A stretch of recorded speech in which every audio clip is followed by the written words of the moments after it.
I know the community has really been helped by your efforts out there, so thanks again.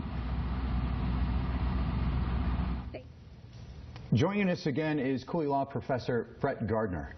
Well, we just heard those ladies say that they don't think that the Facebook page has been a hindrance to the investigation. I don't think it would be. I think anybody who's out there that has eyes and ears can be a help. And the social media right now is very, very important. Certainly, nobody wants to do anything to interfere with this investigation, but it can be a help. And I think it keeps the pressure on, it keeps the notoriety there, and it keeps the eyes and ears looking.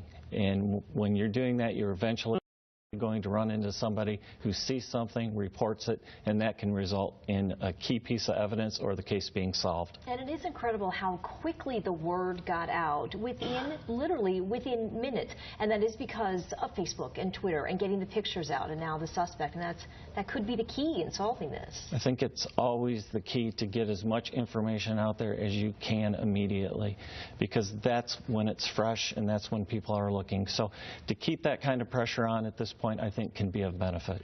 Let's go back to some of the early clues in this case. The minivan that was seen on video, is that still something that they're looking into? How far do they take that as a lead? I think they take that until it's done. It is an important lead. It's something that ties the van to the area at the time of the abduction.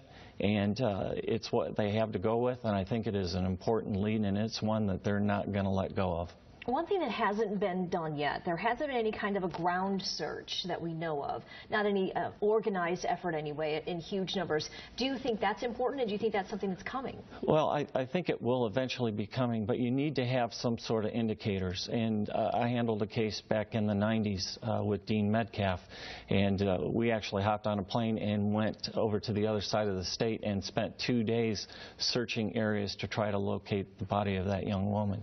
And it was like trying to find a needle in a haystack. Sure. And finally, once definitive information came in, we were able to pinpoint it and locate the body.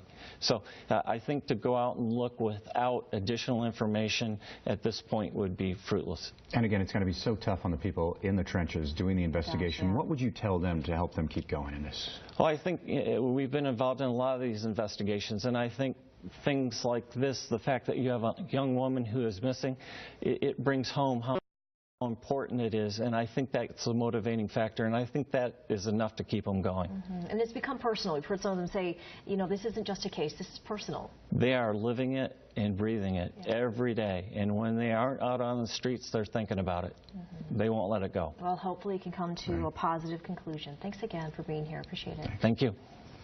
A county in our West Michigan